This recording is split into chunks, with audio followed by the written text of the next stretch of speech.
They say you don't truly see betrayal coming, that it's often dressed like love, friendship, and familiarity. I used to think those were just dramatic lines from sad movies. Until it happened to me. I've been married to Emily for 5 years. We weren't perfect, but we were real. Or at least I thought we were. We had our routines. Morning coffee on the porch, movie nights on Fridays, grocery trips every Sunday. She liked red wine and indie music. I liked craft beer and late-night football. But we made it work. We laughed a lot. We talked about starting a family someday. And then there was Jason, my best friend since college. He was the kind of guy everyone liked. Loud, charming, always the first to crack a joke or buy a round of drinks. We'd been through everything together. Dorm rooms, breakups, job searches, and broken dreams. He even gave the speech at my wedding. Emily and Jason got along well. Maybe too well in hindsight. I used to joke that the two of them talked more than I did with either of them. It's great, I'd tell myself. My wife and my best friend, getting along, what more could I want? But you see, betrayal doesn't happen overnight. It drips slowly, like a leaky faucet you don't notice until floor is soaked. The first drip came a few months ago. Emily became distracted. Her phone, once forgotten around the house, was now always in her pocket. She smiled at texts she didn't tell me about. Jason started canceling plans last minute. I didn't think anything of it. People get busy. Then came the second drip. I come home early and find Emily on the phone, whispering, hanging up too fast. Jason would come over and avoid eye contact. Once, I overheard him call her a name only I used. I brushed it off. You're being paranoid, I told myself. We still had dinner together. We still went out. But something invisible had cracked. I couldn't put my finger on it. That low hum of something being wrong. I guess some part of me didn't want to believe what my gut was screaming. Because once you let that thought in, the idea that the two people closest to you could be hiding something, it ruins everything. And I wasn't ready for that. I wasn't ready to lose my wife and my best friend in one blow.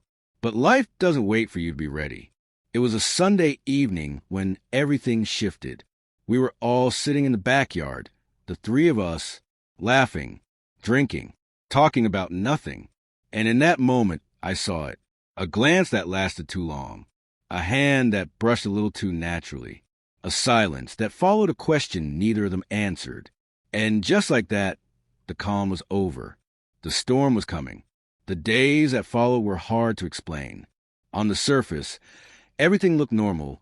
Smiles, casual kisses, shared meals. But I couldn't shake the feeling that something was off. It was like living inside a painting that looked perfect from a distance, but up close, the brushstrokes didn't make sense. Emily started working late more often. She claimed there was a new project at work, but when I asked about it, her answers were vague. Just some client stuff, she'd say, then change the subject. Jason stopped dropping by without notice, which was unusual for him. Before, he'd barge in with beers or junk food, yelling, "I'm home," like he owned the place. Now, silence, distance. I started noticing small inconsistencies. A wine glass in the sink when I hadn't had any. A second plate in the dishwasher when I'd eaten alone. Once, I found a hoodie in the laundry that wasn't mine, Jason's. I recognized the patch on the sleeve. When I asked Emily about it, she laughed nervously and said, "Oh, he probably left it here ages ago." But I remembered. He hadn't worn that hoodie in months. Why was it suddenly back? Still, I said nothing. I watched. I waited. I told myself I was just imagining things. But the weight in my chest said otherwise. One night, Emily came home with her hair messy and makeup slightly smudged. I asked if she'd had a rough day, and she nodded.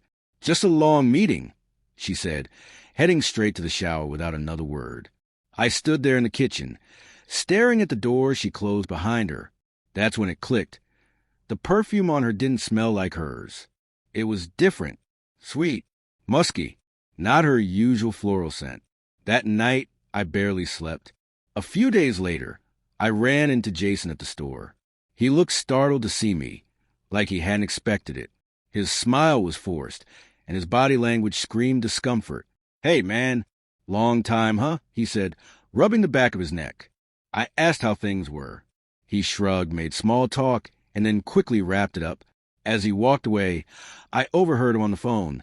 "Yeah, I just ran into him." "No, it's fine." I didn't say anything.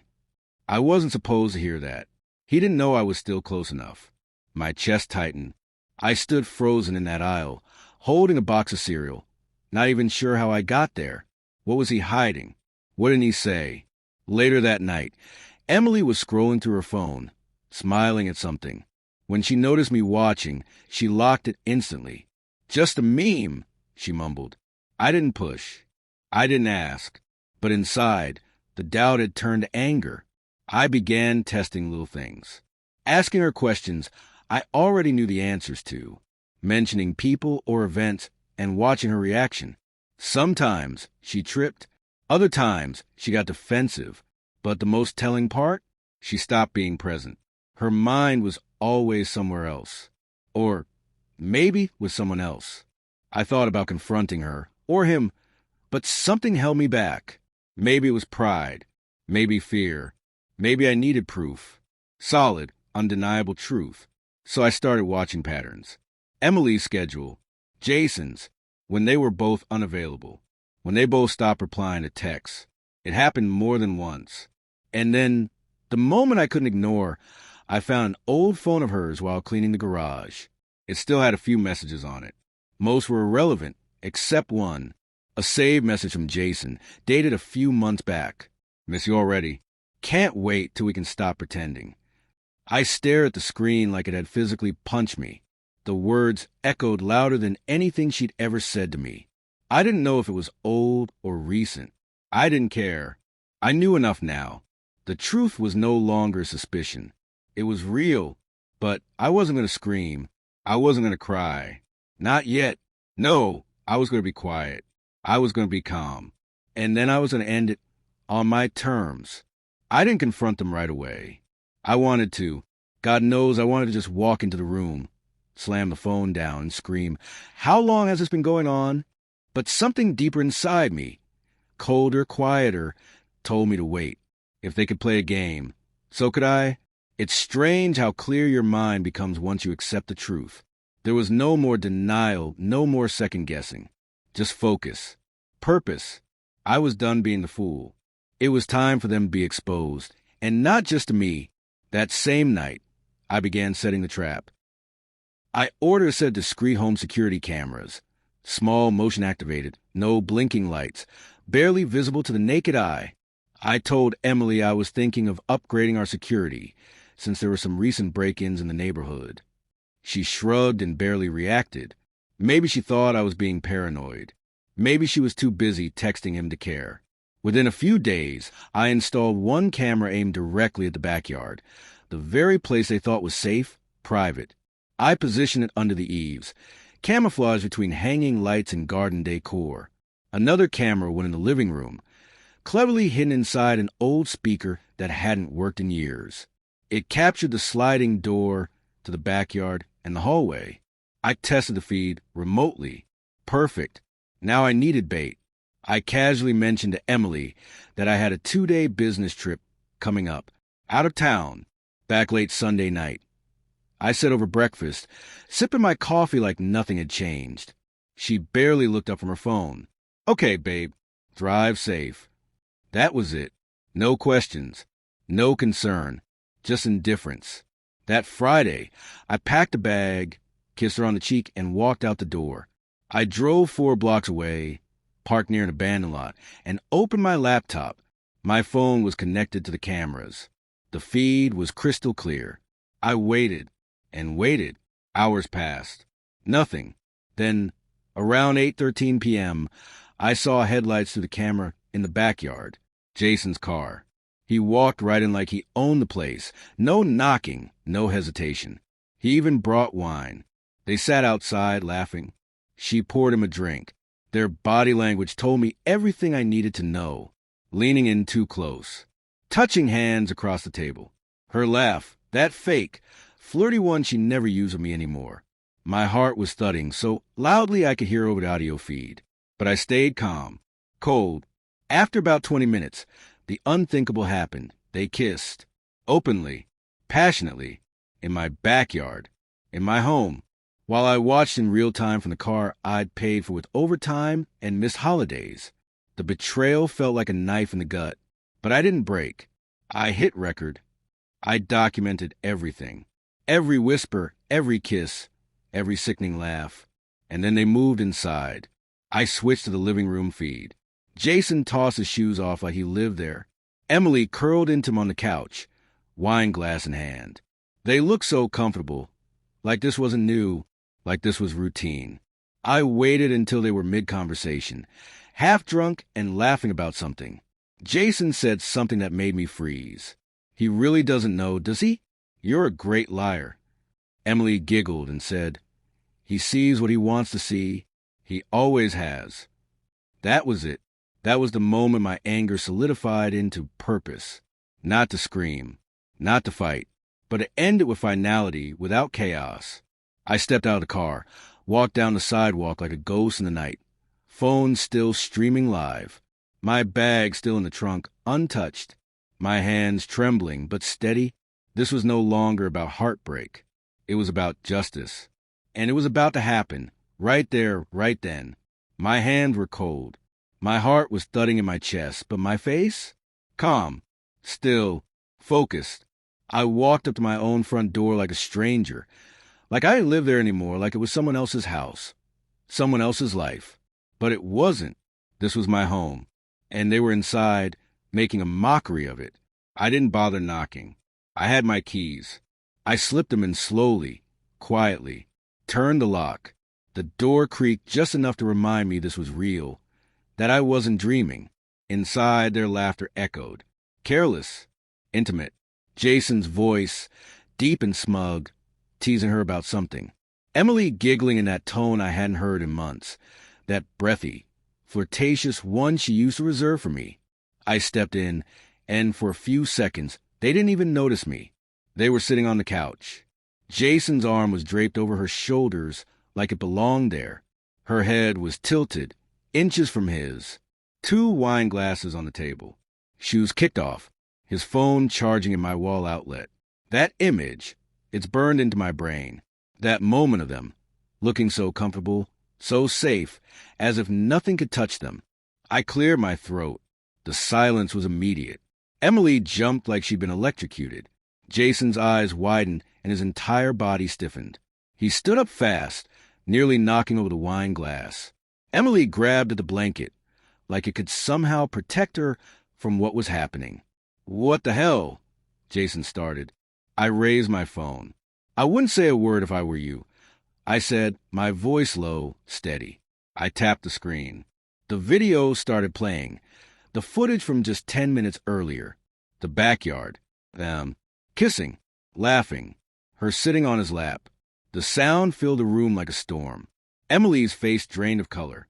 Her eyes flicked between me and the phone. Disbelief etched across her features. Jason's jaw clenched. He looked like a man caught in a trap. He thought he was too clever to fall into. You were spying on us? Emily finally choked out. I laughed. It was a bitter sound. You mean in my house? While you were screwing my best friend. You're lucky all I did was watch. Jason took a step forward. Look, man, I didn't mean for this to happen. Don't insult me by pretending you tripped and fell into my wife. The room was quiet again. So quiet I could hear my own breathing. Emily started crying, real tears this time. She covered her face, shaking her head. It just happened. I didn't plan it. We weren't trying to hurt you. You did hurt me. I said flatly, you just didn't expect to get caught. Jason looked toward the door. I could see the panic setting in, the desperate calculation of how to escape this moment with even a shred of dignity. But there was none left for him. You need to leave, I said, pointing at him. Right now. And don't ever come back. He opened his mouth like he wanted to argue, then thought better of it. He grabbed his phone, his shoes, and walked out without another word. I turned to Emily.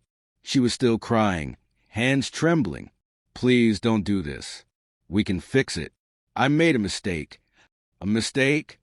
I repeated, almost amused. No, A mistake is forgetting an anniversary. A mistake is burning dinner. What you did was a choice, repeatedly, and you brought him here, into our home. She tried to reach for me. I stepped back. Don't, I said. You don't get to touch me. Not anymore. She collapsed onto the couch, sobbing. I stood there for a moment, just watching, not with hate, not even with anger anymore, just disbelief. I had imagined this moment 100 different ways, yelling, screaming, breaking things. But instead, it felt hollow, like the end of something that had already died long before I knew it. I already filed the papers, I said, turning toward the door. You'll be served by the end of the week. Wait, what? She cried, her voice cracking. Oh, and don't worry, I added, pausing at the doorway. I sent the footage to myself, just in case either of you wants to rewrite the story later. She said something behind me, but I didn't hear it. I walked out. The door closed with a soft click. And just like that, it was over. Not the pain, not the healing, but the illusion. Revenge doesn't always come with fire and fists. Sometimes, the best kind is the quiet kind. The kind that doesn't require you to raise your voice, only your standards. As I walked out that door, something inside me shifted. I wasn't shaking anymore. I wasn't angry. I wasn't broken. I was free. And more importantly, I was in control. Jason had bolted like a coward, tail between his legs. Emily was left behind in a puddle of her own choices, sobbing on the couch where she betrayed everything we built. But I wasn't staying in that mess a second longer. I didn't go far, just to a hotel on the edge of town. I didn't need a vacation. I needed space, mental, emotional, spiritual space. I lay on the bed that night staring at the ceiling, not thinking about what I'd lost, but what I still had. Dignity, proof, and a plan. I woke up the next morning to a dozen missed calls from Emily and a few pathetic texts from Jason. We didn't mean for this to go so far. Can we talk? You don't have to throw everything away like this. The irony of them accusing me of throwing everything away made me laugh out loud. By midday, Emily had started her campaign of apology. Photos of us from better times posted on her stories, with vague captions. Everyone makes mistakes. Trying to heal. She was already rewriting the narrative. Try to paint herself as the victim of a one-time slip. But I was 2 steps ahead. Before confronting her, I had quietly spoken to my lawyer. I'd had a gut feeling that something was wrong for a while. I never expected infidelity, but I was cautious. We had a prenup, one she barely read when she signed it. A clause that stated adultery would nullify any spousal claims to shared assets. I had paid for 90% of everything we owned, the house, the car, even her phone. And now, she'd lose it all. My lawyer called me the next day. The divorce papers were filed. The video footage, date stamped and backed up, would seal the case. No arguments. No settlements. Just signatures. Revenge had begun, and not with a punch, but with a pen. That week, I went back to the house to gather my things. I didn't want to be there long. Emily was home, red-eyed, wearing the hoodie I once loved seeing her in. It looked wrong on her now. Please, she whispered as I packed. Can we just talk? I didn't stop folding clothes. What do you want me to say? I asked that you forgive me, that we can fix this. I made a mistake. I was lonely, and you were always working. Don't blame this on my job. I snapped, finally looking up. Don't twist this into something it's not. She broke down again, saying she still loved me. That Jason meant nothing. That it was just physical. I stood there, watching her try to claw back what she shattered with her own hands. You loved the comfort, I said. You loved the lie. You didn't love me. Because if you did, you wouldn't have disrespected me like this. I handed her an envelope, the official papers. You'll be hearing from my lawyer. This is over. She tried to tear them in front of me. Tear them all you want, I said calmly. I have copies, 12 of them, and video. I don't need a fight, Emily. You already lost. As I turned to leave, she shouted, He's not worth it. You know. Jason's a loser. I don't even want him. I stopped in the doorway. Then you threw away a good man for nothing. And that, perhaps, was the cruelest truth of all. Not that she cheated, not that she got caught, but that she threw away everything for someone who didn't even want to stay. Jason tried to call later that day. I let it ring, then I blocked him. A few nights later, his girlfriend, yes, he had one, messaged me. She had seen the video. I had forwarded it to her anonymously through a burner account. Her response? Thanks. I deserve to know. He's out of my life now, too. 2 cheaters. 2 lives shattered. 1 truth exposed. That was revenge. Quiet, clean, devastating. Revenge felt good, but silence, that hurt more than anything. In the days that followed, the world didn't stop. The sun still rose, the coffee still brewed, traffic still jammed at 8 a.m. But everything felt quieter. It wasn't peace. Not yet. It was a kind of silence that wraps around your chest like a wet blanket, heavy, cold, suffocating. Emily had stopped trying to reach out after I served the papers. Maybe she finally realized I meant it when I said it was over. Jason? Gone. Not a word. He vanished from our mutual circles like he had never existed. I unfollowed him on everything. Deleted our old photos. Even the ones that hurt to look at. The worst part wasn't losing her. It wasn't even losing him. It was losing them both at once. There's a special kind of pain when the 2 people you trusted most betray you together. It makes you question everything, your judgment, your memories, your worth. I'd lie awake at night wondering how long they'd been laughing behind my back. How many times they'd used my home as their hideout. How many moments I'd missed. Simply because I trusted them. I wasn't angry anymore. I was empty. I moved into a small apartment downtown while the paperwork went through. It was nothing fancy, a bed, a couch, a cheap table. But it was mine. No shadows. No lies. The silence followed me there, too. I kept the TV on for background noise. I'd talk to myself sometimes, just to feel something bounce back. I stopped posting online. Didn't go to the usual hangouts. Mutual friends either didn't know what happened or didn't want to choose sides. And honestly, I didn't want them to. I didn't want pity. I didn't want sympathy. I wanted space. One night, I opened my laptop and started writing. Not a message, not a letter to her. Just thoughts, feelings, the timeline, the breakdown, the trap, the confrontation. All of it. It started as therapy. Then it became something else, a form of reclaiming my voice. People say writing helps you heal. Maybe that's true. Or maybe it just gives you a place to bleed that isn't on someone else. I never cried. Not once. But sometimes I just sit and stare at the wall, the silence pressing in, and think, how did it all fall apart so quietly? I thought betrayal would be loud, explosive, but it wasn't. It was quiet, just like the lies, just like the glances they thought I'd never notice, just like the way they disappeared from my life, without a fight. And maybe that's the saddest part of all. They never fought for me. They thought I was blind. But I had been watching long before I ever hit record. The truth is, this didn't start with a hidden camera. That was just a final move. The truth is, I'd suspected something months earlier. Subtle signs, little inconsistencies that never sat right with me. And when you've been betrayed before, like I had in my past, you learn not to confront people with emotions. You confront them with evidence. I had already talked to a lawyer weeks before the night they were caught. Not just any lawyer, someone who specialized in high dispute divorces. I didn't want to fight, but I wanted to be untouchable if one started. The prenup Emily signed back when we got married, she didn't read the fine print. I did. She waived rights to the house, the savings, and even the car, all which I paid for. The clause was clear. Infidelity voids all claims. She wouldn't see a cent. And Jason?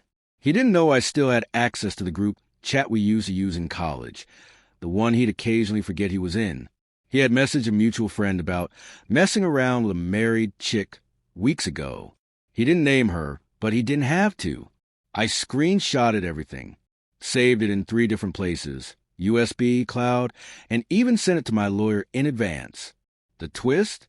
I wasn't just preparing for fallout, I was preparing for war. After the video went viral in our small circle, thanks to one anonymous Dropbox link, Jason lost his job. His company had a strict morality clause. Ironic, considering he used to laugh at that when he got hired. Emily's reputation? Shattered. She worked in PR. Now, her own brand was stained by whispers and screenshots. Clients pulled out. Her boss encouraged her to resign. But me? I walked away clean. No mess. No public posts. No name-calling. Just the truth. They thought I was weak, that I'd react emotionally, that I'd beg or explode or crumble. But I didn't. I stayed quiet. I stayed smart.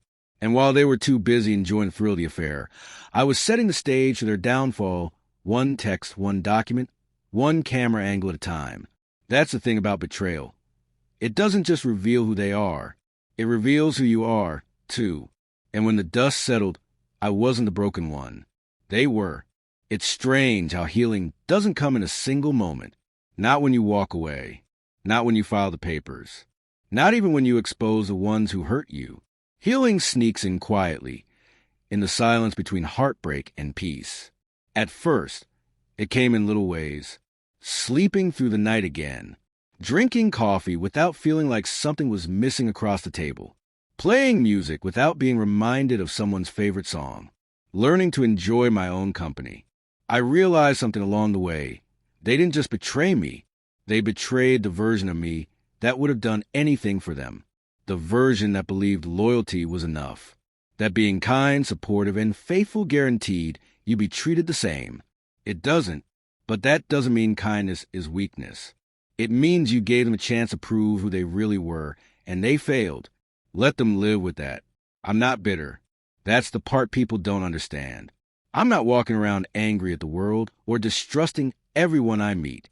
I'm just aware now, sharper, wiser. I rebuilt my life piece by piece, and this time, every piece belongs to me. I started journaling more seriously, then blogging. Eventually, my story reached people who needed it. Strangers who messaged me saying, "This happened to me too." That connection, that shared pain, it turned into power. They thought they were writing the final chapter of my story. But really, they gave me a new beginning. One without liars. One without betrayal. One where the only people in my life are the ones who show up with truth and loyalty, not excuses and apologies after the damage is done. Do I miss them? Sometimes, in fleeting moments. But then I remember the man I am now, the strength I've found, the peace I wake up with. I wouldn't trade that to go back to a life built on lies. I survived betrayal not by fighting back in anger, but by rising above it, quietly, strategically, completely. So if you're reading this, and you're going through something similar, let me tell you something that took me too long to learn. You don't have to destroy yourself to punish those who hurt you. Just let them go. And watch what happens when you start choosing yourself. That's the real revenge. That's the real freedom.